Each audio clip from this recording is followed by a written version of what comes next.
My name is Theresa Awai, and I'm going to be reading to you from my book, Swing High, Iron Pot and Other Stories. And the story I have chosen is called Eunice Fall in Boise Grave. Tuesday, August 20th, 1957. I remember that morning well, for it was the day that Boise Singh and Bolan Ramkissoon were hanged for the murder of Thelma Hayes, a dancer and Bolan's girlfriend.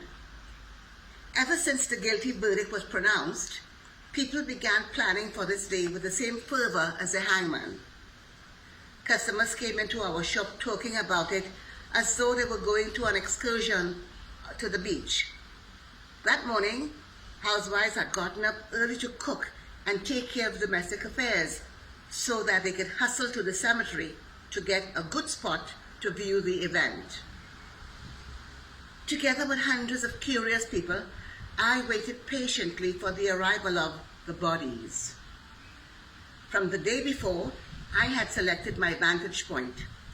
So here I was, perched on a flat rock on a nearby hillside overlooking the Hangman Cemetery, and I had a good view of the spectacle as it unraveled below. Village women hailed each other and embraced as though they were at some church social. Men slapped one another on their backs, and quite a few back pockets bulged with the telltale outline of a flask, from which they would fire one many times as the morning progressed. The atmosphere was charged. Bodies were restless, turning, waving, shifting, hands gesticulating as they spoke. A constant buzz floated up to my ear. Mangy dogs, hoping for a scrap of food, were chased away, and here and there umbrellas sprouted like black mushrooms, providing shade from the morning sun. The name of the cemetery was really the Pauper Cemetery, but it was also called the Hangman Cemetery because a portion to the back was reserved for such burials. People had gathered from early morning to await the arrival of the bodies and to talk excitedly among themselves about this murder, which had occupied the news for months. Everywhere you went, people were talking. In shops, at street corners, in taxis, rum shops, barber shops, the market, and anywhere people congregated. Boise Singh, also known as Raja, one of the names he arrogated unto himself, was a notorious criminal. He was a gambler, smuggler, arsonist, pirate of the Gulf, mass murderer, general villain, and king of the underworld. Since Thelma's disappearance and the arrest of both men, the newspapers had chronicled his pursuits over the years in lurid detail, spiced with the salacious tidbits about his exploits with the glamour girls of Port of Spain. It was said that he owned a gambling den and brothel on Prince Street, but Boise fancied himself a businessman. And it was rumored that he paid the police to turn a blind eye to his illicit activities. He had been charged on previous occasions for murder. The last one before Thelma was that of Bumper, or the case of the floating corpse, as the newspaper proclaimed it. However, he was never convicted, and Thelma's case was made even more sensational because her body was never found.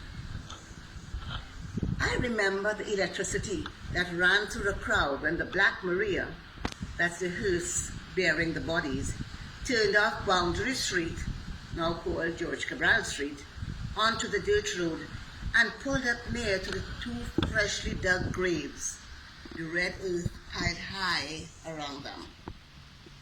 Despite the police presence, some on horseback to control the throng, the crowd surged forward en masse as the two plain pine boxes were pulled from the van. People pushed and shoved one another, dodging the hooves of horses to get close to the graves. And although I didn't see, they say that Eunice, a well-known individual in the area, fell into one of the holes and had to be rescued. This would have, no doubt, provoked much laughter despite the seriousness of the occasion. And knowing the character, she would have let go a few choice cuss words to those she caught having a laugh at her expense. Eunice was one. If a chicken wandered into her yard, she would say, "God send food." And a pot of curry or stew chicken would soon be simmering on the stove. She was a huge woman, over 6 feet tall and with the brawn to match. And because of her size, the fellows referred to her as Polyphemus, after the one-eyed Cyclops from Greek mythology. Later, we would learn that it took 2 muscular grave diggers to get her out of the hole, dirty but unharmed. It took a while for her to live down the ignominy of being hailed out as the lady who fall in Boise grave. When order was restored, a priest hurriedly said the final prayers, and the grave diggers quickly shoveled the dirt into the coffins. With practiced skill, they slapped and shaped the soft red earth with the back of their spades until it formed into that familiar mound, waiting to receive floral tributes. There would be none for these 2 graves. Reluctantly, the crowd drifted away, people moving out singly or in small groups, talking among themselves in low voices. The mood, somber, the excitement gone, buried with the men who had triggered it. I scrambled off the hill and ventured as near as I could to the unmarked graves, since a policeman was left to guard them to prevent people from digging up the bodies. Ma called for me to come, but not before I saw the bloody streaks left on the grass when the boxes were dragged to be lowered into the holes. I know that I, as well as those who witnessed the burial of Boise and Boland that morning, would have a story to tell our children and grandchildren. Eunice too, perhaps. And if you're interested in getting a copy of my book, Swing High, Iron Pot and Other Stories, please contact Paper-Based Bookstore located at the Normandy Hotel. Thank you for listening. I do hope you enjoyed my story, Eunice Fall in Boise Grave.